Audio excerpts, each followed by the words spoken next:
योगीन्द्राय नमस्तुभ्यं त्यागीश्वराय वै नमः। भुमानन्दस्वरूपाय श्रीलोकनाथाय नमो नमः। ओम गुरुर्ब्रह्मा गुरुर्विष्णु गुरुर्देवो महेश्वरः। गुरुः साक्षात् परब्रह्म तस्मै श्री गुरवे नमः। न गुरोरधिकं न गुरोरधिकं न गुरोरधिकं गुरुकृपा हि केवलं गुरुकृपा हि केवलं गुरुकृपा हि केवलं। আজকে একটা খুব ইন্টারেস্টিং টপিকের একটা কথা হবে। কথাটা হচ্ছে আমাদের ইউথ গ্রুপের একটি মেম্বারের সঙ্গে আজকে আমার একটু কথা হচ্ছিল। সে একটা জাস্ট নিজস্ব একটা ধারণার কথা, যেটা তাকে খুব পীড়া দিচ্ছে, এক কথা আমি বলবো, সেটা সে আমাকে যে তুলে ধরলো যে বাবা এরকম একটা অবস্থা হয়, তো আমি জানি না হাউ টু ওভারকাম দিস। কথাটা অনেক সময় আমরা অনেকেই কিন্তু বলে থাকি আজকের দিনে, বা অনেক সময় আমরা শুনে থাকি যে আজকের সমাজে সত্যি সত্যি মানুষের কাছে টাকা পয়সা বা যা যা লাগে মানুষের কাছে, বেশিরভাগ মানুষের কাছে যারা খুব গরিব নয়, যাদের কাছে মোটামুটি একটা থাকা খাওয়া বা আর পাঁচটা সুযোগ সুবিধা যেগুলো একটা মানুষের লাগে, সেগুলো সবই একটা এসে গেছে। তো সেখানে এই যে মানুষ, তাদের মধ্যে তারা ফিল করে যে প্রকৃত ভালো মানুষ খুঁজে পাওয়া বড় কঠিন হয়ে গেছে। যে কথাটা মেয়েটি আমাকে বলছে, সে বলছে বাবা আজকাল একটা এমন অবস্থা দিনে দিনে ফেস করছি যে কাউকে বিশ্বাস করতে পারছি না। মানে মানুষের উপর আমার আস্তে আস্তে করে বিশ্বাসটা দিনে দিনে কমে যাচ্ছে, টু দি এক্সটেন্ট যে একমাত্র ওই তোমার সান্নিধ্যে এসেছিলাম যখন কোভিড পিরিয়ডটাতে, সে সময় তুমি দিন রাত আমাদের সঙ্গে কত সৎসঙ্গ করেছিলে, কত ভালো ভালো কথা শুনেছিলাম।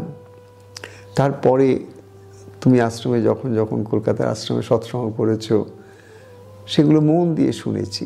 তার সব কিছুর পরিপ্রেক্ষিতে কোথাও যেন একটা অভিপ্সা জন্মেছে, মানে যেটাকে আমি বলবো একটা সত্যকে জানার একটা আগ্রহ, যে এটা তো ঘটনা যে আমরা সবাই একটুখানি ভালো থাকতে চাই, শান্তিতে থাকতে চাই, সুখে থাকতে চাই। কিন্তু এটা আমরা প্রত্যেকেই কম বেশি বুঝি যে এই সুখ শান্তি আনন্দ যাই বলি না কেন, এগুলো সব মনের খেলা।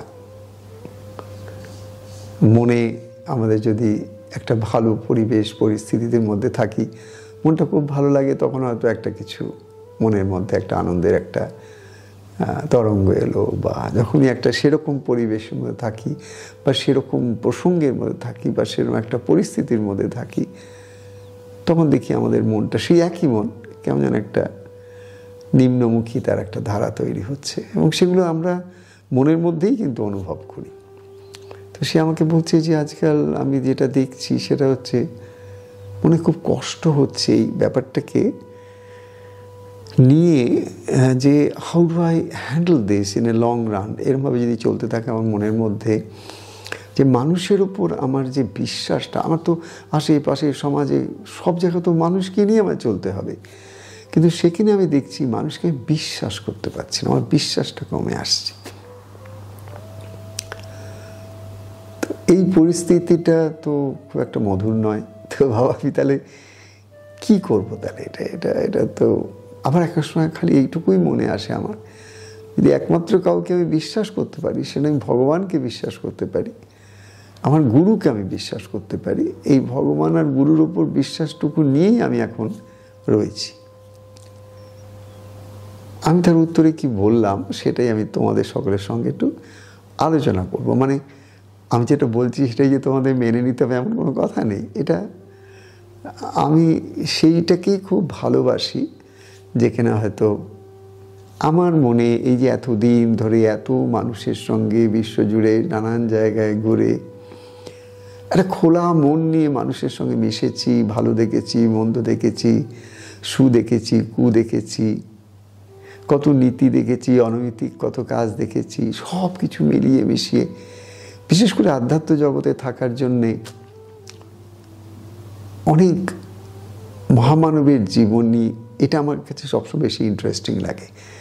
আমার কাছে মনে হয় যে the living Gita, the living Upanishad, living Vedanta, মানে যারা এগুলোকে তাদের দৈনন্দিন জীবনে মূর্ত করেছেন, যারাই তাদের মহামানবের কথা বলতে আমি বলছি তাদের কথা, যাদের সান্নিধ্যে গিয়ে সাধারণ মানুষ সেই জিনিসটাকে দেখতে পেয়েছে বা একটা ধারণা করার একটা ছোট ছোট স্পার্কস বলতে পারো পেয়েছে, যে সেই সদ্বস্তুটা কী, বা সেই একটা আনন্দের জগতের অবস্থাটা কেমন। মানে এটা কি সম্ভব যে কেউ অনেক অসুবিধার মধ্যে থাকলেও নিজের ভেতরে নিজে একটা আনন্দ পেতে পারে বা কিছু, এইটা যতক্ষণ না একজন মানুষ প্রত্যক্ষ করছে, কাউকে দেখতে পাচ্ছে, তার সান্নিধ্যে আসতে পারছে, ততক্ষণ তার মধ্যেও কিন্তু এই প্রত্যয়টা জন্মায় না যে আমারও এটা হতে পারে। তাই আমাদের ভারতবর্ষে যে এত সাধু সন্তদের তোমরা দেখো, এরই একটা ধারা আমরা দেখতে পাই সংসারী মানুষদের মধ্যেও, কিন্তু অনেক বিবেক, বৈরাগ্য, তিতিক্ষা, ত্যাগ, ভালোবাসা সব কিছু কিন্তু আমরা সংসারী মানুষের মধ্যেও দেখতে পাই, কারণ এই ধারাটাই কিন্তু নেমে এসছে তার মধ্যে। তো এই যে কথাটা সে যখন বলল, তখন আমি তাকে একটা জিনিসই বোঝাবার চেষ্টা করলাম, সেটা যে দেখো, এই যে আমি তাকে তুই করে বলি, তুই যে বলছিস যে মানুষকে তুই বিশ্বাস করতে পারছিস না, এই যে কথাটা, এই কথাটা কিন্তু তোর একটা ধারণার উপর ভিত্তি করে। প্রথম কথা, তুই কটা মানুষের সঙ্গে মিশেছিস আজ অবধি? মানে হয়তো গুণে তুই বলতে পারবি যে তুই ঘর থেকে বেরিয়ে কটা মানুষের সঙ্গে ইন্টারঅ্যাক্ট করেছিস। সেখানে তো খুব অল্প সংখ্যক মানুষের তুই সংস্পর্শে এসেছিস, বিভিন্ন পরিস্থিতিতে, বিভিন্ন ক্ষেত্রে। হয়তো তুই এমন এমন মানুষের সংস্পর্শে এসেছিস সামহাও, যে হয়তো তারা হয়তো ঠিক যেভাবে ব্যবহার করলে তোর মনে হতো এটা বিশ্বাসযোগ্য, সেটা হয়তো তারা করতে পারেনি, এবং তাদের হয়তো সংখ্যায় বেশি তারা, রাদার দ্যান যারা হয়তো সেই বিশ্বাসটাকে রাখতে পেরেছে। কিন্তু সেইটার উপর ভিত্তি করে তুই একটা বিরাট জেনারেলাইজেশন যদি করে বসিস যে আজকালকার দিনে মানুষগুলো এইরকম, বাবা বিশ্বাসই করা যায় না, কাকে বিশ্বাস করবো। এই কথাটা আমি এই জন্যে বলছি, যেটা কিন্তু চতুর্দিকে, আমি কলকাতায় থাকা অবস্থায় আমি কথাটা সবসময় শুনতাম সকলের কাছ থেকে, এবং শুনতে শুনতে কখনো কখনো আমার মুখ থেকেও বেরোতো কবি যে সত্যি সত্যি বাবা, মানুষ কোথায়, সেই মানুষ কোথায় যাকে আমি বিশ্বাস করব। এটা তো কম বেশি যারা শুনছো তারা প্রত্যেকেই আমার মনের সঙ্গে, আমার কথার সঙ্গে এবং তোমাদের জীবনের বাস্তবিক অনুভূতি বা অভিজ্ঞতার সঙ্গে মিশিয়ে নিতে পারবে, মিলিয়ে নিতে পারবে। সত্যি সত্যি আজকালকার দিনে কিন্তু এটা একটা খুব গভীর সমস্যা, যে সেই মানুষ কোথায়, যে মানুষকে আমি বিশ্বাস করতে পারবো। তো আমি তাকে বললাম যে না, তুমি এই মুহূর্তে কিন্তু এটাকে জেনারেলাইজ করে ফেলো না। কেন? তুমি যদি এইটাকেই সব মানুষের মধ্যে ছড়িয়ে দিতে চাও যে কোনো মানুষই বিশ্বাসযোগ্য নয়, তাহলে কিন্তু আস্তে আস্তে কিন্তু তুমি তোমার ভেতরে এই অবিশ্বাসের যে পরিমণ্ডলটা তৈরি করছো মানুষ সম্বন্ধে, মানুষের সংস্পর্শে এসে তোমার মধ্যে ওইটাই কিন্তু সবসময় খেলবে। আস্তে আস্তে তোমার অবচেতন মনটার মধ্যে কিন্তু একটা স্থির ধারণা বদ্ধ হয়ে দাঁড়াবে যে should I trust this person, এটাকে কে কি বিশ্বাস করবো, কে কি বিশ্বাস করা যায়, কোথায় তোমার ভেতরে মনের ব্যাক অফ ইউর মাইন্ড এটা কোথাও যেন একটা মারমার থাকবে, যে আবার এই মানুষটা এত ভালো কথা বলছে, কালকে দিন আবার কী রূপ দেখাবে, কোন ঠিক এরমভাবে চলছে, জানি না আবার এর আবার কীরকম কী একটা ব্যাপার আছে, একে কী করে বিশ্বাস করবো, আজকে এত সুন্দর দেখতে পাচ্ছি, কালকে কী হবে। তো এইভাবে যদি প্রত্যেকটা মানুষের সঙ্গে ব্যবহার করতে গিয়ে কোথাও একটা প্রিকনসিভড বায়াস, মানে আগে থেকে অনেক মানুষের সংস্পর্শে এসে যে ফেলিওর্সগুলো হয়েছে, যে ধারণাগুলো হয়েছে, সেই ধারণাগুলোর একটা গোষ্ঠী তোমার সাবকনশিয়াস অবচেতন মন যদি গ্রহণ করে ফেলে, তখন কিন্তু কি হবে, তুমি যার সঙ্গেই কথা বলো না কেন, যার সঙ্গেই তুমি দেখা হও না কেন, তুমি যার সঙ্গে ইন্টারাক্ট করো না কেন, বা কালকের দিনে তুমি একটা রিলেশনশিপ করতে যাচ্ছ, তুমি একটা ইয়াং মেয়ে, কালকে তোমার একটা হয়তো বয়ফ্রেন্ড হতে পারে, তোমার একটা বিয়ের জন্য একটা বাবা মার তরফ থেকে বা তোমার নিজের তরফ থেকে একটা চেষ্টা থাকতেই পারে। তখন কিন্তু তোমার মনের মধ্যে একটা খুব বড় সমস্যা এসে দাঁড়াবে, আমি কাকে নিয়ে ঘর করব, কাকে বিশ্বাস করব, আজ একরকম কাল একরকম, এই যদি অবিশ্বাসের অবস্থা আসে আমি কি করে এগোবো। আমরা দেখো, তুমি আজকে যে অবচেতন মনটাকে একটু একটু করে ফিড করছো, মানে তুমি কি ভাবো সেই ভাবনাগুলোর সামটোটালটাই তো তোমার অবচেতন মন নিচ্ছে। তো বাইরে থেকে কিচ্ছু নিচ্ছে না, ওই ভেতরের পরিমণ্ডলটা কি, তোমার মনটা কি, নানান রকম চিন্তার তরঙ্গ। সেই চিন্তার মধ্যে কিছু সংকল্প আছে, কিছু বিকল্প আছে, কিছু হ্যাঁ আছে, কিছু না আছে, কিছু পজিটিভ আছে, কিছু নেগেটিভ আছে। সমস্ত কিছুই তোমার মনের জগৎ থেকে কিন্তু আসছে। এগুলোর মধ্যে কিন্তু যেটা বারবার রিপিটেড হয়, বা যে ধারণাটা, যে পারসেপশনটা, সেটা যেটা বারবার ধারণাগুলো তোমার পারসেপশনগুলো তোমার মধ্যে সেটা বারবার আসে, তখন ওটা তো আস্তে আস্তে আস্তে সিঙ্ক করে তোমার অবচেতন মনে। এটাকে বলা হয় সাবকনশিয়াস মাইন্ড। আমাদের সকলকে কিন্তু মনে রাখতে হবে, আমরা প্রত্যেক দিন আমাদের প্রাত্যহিক জীবনে যে চলাফেরা করছি, খাচ্ছি, যা কিছু করছি, দেখছো, এই যেভাবে আমি কথাবার্তা বলছি, এই সব কিছু কিন্তু অবচেতন মনের খেলা। কেন? বৈজ্ঞানিকরা যারা মনোবিজ্ঞান বা নিউরোসায়েন্স নিয়ে কাজ করেছেন, তারা দেখতে পাচ্ছেন নানান রকম রিসার্চ করে, ব্রেনটাকে রিসার্চ করে, যে 95% অফ আওয়ার ব্রেইন অ্যাক্টিভিটি, আমাদের এই যে মনের নানান রকম কাজ আমরা সারাদিন করছি, এই সমস্ত কিছুটার পেছনে যে চেতনাটা কাজ করছে, সেই চেতনার মধ্যে অবচেতনর মন যেটা, অর্থাৎ সাবকনশিয়াস, মানে এটা যদি কনশিয়াস হয়, সাব মানে তার তলায়, হ্যাঁ, এটা কিন্তু যদি এইটা যদি কনশিয়াস প্লেন হয়, তাহলে এর তলায় যেটা হচ্ছে এটা সাবকনশিয়াস। তো এই সাবকনশিয়াস অর্থাৎ অবচেতনের তলায় যে একটা অচেতনতা বা অবচেতনের একটা জগৎ আছে, ওর মধ্যে সব গিয়ে বাসা বাঁধে কারা?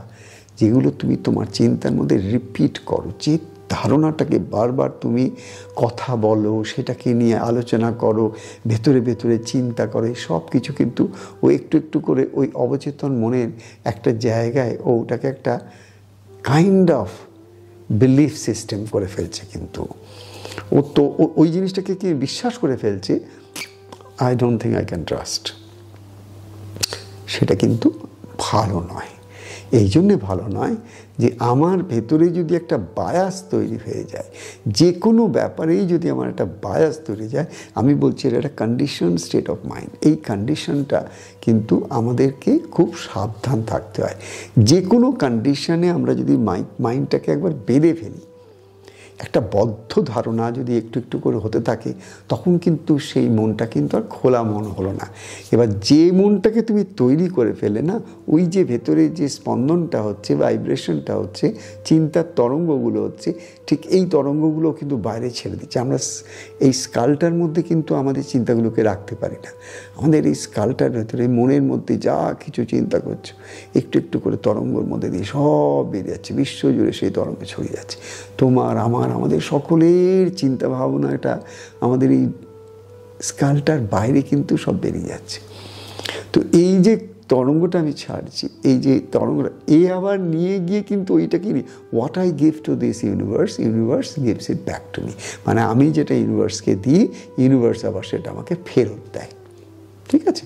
মানে আমি যদি আমার চিন্তার তরঙ্গ দিয়ে ইউনিভার্সকে, মানে এই বিশ্বজগৎ প্রকৃতিকে, আমি যদি এইটা ছেড়ে দিই যে না, আমি সামহাউ আমি বিশ্বাস করতে পারছি না, আর মানুষের উপর আমার বিশ্বাসটাই উড়ে যাচ্ছে, কী যে করি, এটাতে একটা খুব কঠিন সমস্যা হয়ে দাঁড়াচ্ছে। আমার না বিশ্বাসই উড়ে যায়। মানে আমি এই তো সেদিন বিশ্বাস করলাম, তার কাছে গিয়ে একটা হঠাৎ করে হোঁচট খেয়ে পড়লাম। এই তো সেদিন একটা ঘটনা ঘটলো, আমার বাড়ির একজন গেল, এরকম একটা লোককে বিশ্বাস করলো, তার হাতে কিছু দিল, সে আর তার পাত্তা নেই, তাকে আর খুঁজে পাওয়া যাচ্ছে না। এরকম পরিস্থিতিতে আমি কি, এই যে চিন্তাগুলো তুমি যত এই তরঙ্গগুলো তোমার ভেতরেই কিন্তু কন্টেন্ট থাকছে না। আমাদের সবসময় একটা কথা তোমরা সবাই মনে রাখবে, তোমার চিন্তাটা কখনো তোমার এই ব্রেনের মধ্যে বা তোমার মাথার মধ্যেই কিন্তু ওই স্কালটার মধ্যে সীমাবদ্ধ নয়, ও ওইখানেই বদ্ধ থাকে না। ও একটা তরঙ্গ, একটা স্পন্দন, ও একটা এনার্জি, ও ও ভাইব্রেট করে বেরিয়ে চলে যাচ্ছে সব জায়গায়, এবং যেখানে যাচ্ছে ওই ধরনের চিন্তার তরঙ্গ যেখানে যেখানে আছে, ওটি গুগলের মধ্যে, ঠিক গুগলের যে মাকড়সাটা আছে সেরকম স্পাইডারের মতন ও খুঁজে তার সঙ্গে কানেক্ট করে, অর্থাৎ সিমিলার ফ্রিকোয়েন্সি, সিমিলার ভাইব্রেটরি ফিল্ডের সঙ্গে ও কানেক্ট করে। তো যেখানে যেখানে যত অবিশ্বাসের ব্যাপার আছে তার সঙ্গে কিন্তু তোমার চিন্তার তরঙ্গ কিন্তু ম্যাচিং ফ্রিকোয়েন্সি হয়ে গেল, অর্থাৎ তোমার ফ্রিকোয়েন্সিটা গিয়ে ওই ফ্রিকোয়েন্সি, অর্থাৎ অবিশ্বাসের যে যে কাজগুলো হচ্ছে বা অবিশ্বাসের যেখানে যেখানে চিন্তা আসছে সেই তার সঙ্গে কিন্তু কোথাও ম্যাচিং হয়ে আবার তোমার কাছেই ফিরে এলো। অর্থাৎ তোমার আগে যদি 1 থেকে 10-এর মধ্যে যদি ধরো 5 মতন এই কথাটার একটা ভ্যালু ছিল তোমার কাছে, অবিশ্বাস মানুষের ওপরে, এই যত তুমি এটাকে চিন্তা করে তরঙ্গটাকে ছাড়ছো বা ভেতরে ভেতরে ব্রুট করছো এটাকে নিয়ে, তত কি হতে পারে, একটা জিনিস হতে পারে, এই বাইরে থেকে তখন তোমার এই তরঙ্গটা তোমার কাছে আরও আসবে, এটাকে আরও ইন্টিগ্রেট করবে। ইটস লাইক রিইনফোর্সিং, মানে তোমার ওই বিশ্বাসটাকে আরও রিইনফোর্স করে দেবে। এটা একদম পিওর সায়েন্স বলছি আমি, এর মধ্যে কোনো আধ্যাত্মিকতা নেই, পিওর সায়েন্স। আমি যেটাকে বাইরে দিচ্ছি সেটাই আমার কাছে ফিরে আসছে, দ্বিগুণ তিগুণ হয়ে ফিরে আসছে, এবং আবার দিচ্ছি আবার ফিরে আসছে। এইভাবে আস্তে আস্তে আমার অবচেতন মনটা একটা ধারণায় বদ্ধ হয়ে যাচ্ছে, এবং সেটা কমপ্লিটলি এগেনস্ট মি। যে এই ধারণায় বদ্ধ হয়ে যাচ্ছে তার এগেনস্টে কিন্তু পুরো ব্যাপারটা চলে যাচ্ছে। কেন? তুমি যাদের ওপরেই অবিশ্বাসটা আনলে তারা কিন্তু কেউ অ্যাফেক্টেড হলো না, তুমি অ্যাফেক্টেড হয়ে গেলে। কেন? তোমার মনের মধ্যে শান্তি থাকবে না। কারণ যেখানে অবিশ্বাস, যেখানে ডিস্ট্রাস্ট, সেখানে কখনো শান্তি থাকতে পারে না। Because distrust is something like it's a dark zone of our mind. অবিশ্বাস, তুমি যদি ঈশ্বরে বিশ্বাসই না করতে পারো, অথচ তুমি বসে জপ ধ্যান পূজা পাঠ করছো, এর কি মানে what gain can you get out of it? বলো। তুমি কোনো একজন গুরুকে গ্রহণ করেছো, দিয়ে তার কাছ থেকে কত মন্ত্র নিয়েছো, অথচ তোমার মনের মধ্যে সেই গুরুকে নিয়ে নানান রকম বিচার চলছে, এবং তুমি নানানভাবে তুমি একদম বিকৃত সব চিন্তা তাকে কেন্দ্র করে করছো, বা এক কথায় প্লান্টলি বলি অবিশ্বাস করছো। তুমি তাঁর দেওয়া মন্ত্র জপ করছো, তাকে তুমি গুরুরূপে গ্রহণ করেছো, সব দিক ভেবে সব দিক চিনতে, আজ তুমি তাকেই অবিশ্বাস করতে আরম্ভ করে। এর লসটা কি গুরুর হবে? হবে না, এর লসটা তোমার হবে। কেন? তুমি নিজেকে সব দিক থেকে বুঝিয়েছিলে যে আমার এই বিশ্বাসটা এই, কিন্তু এখানে তুমি কি করবে? তার কর্ম সে করুক। আমার বিশ্বাস কি? গুরু হচ্ছেন জগৎগুরু, মদ্গুরু শ্রী জগৎগুরু। তো সেই বিশ্বাসটা নিয়ে যদি আমি আবার রিইনফোর্স করে নিই, তাহলে হ্যাভ নাথিং টু লুজ। গুরু করছেন গুরুর কাজ, আমি করছি আমার কাজ। আমার কাজ কি? আমার কাজ হচ্ছে আমার ফেথটা যেন এত সহজে নষ্ট না হয়, কেঁপে না যায়, এবং আমার ট্রাস্ট, আমার বিশ্বাস যতদিন আমার কাছে থাকবে ততদিন একটু একটু করে বিশ্বাসের মূলে আমি যদি পৌঁছাতে পারি, তাহলে আমার গেইনই গেইন, উইন উইন সিচুয়েশন আমার জন্যে। তো এই পর্যন্ত আমি আজকে বললাম।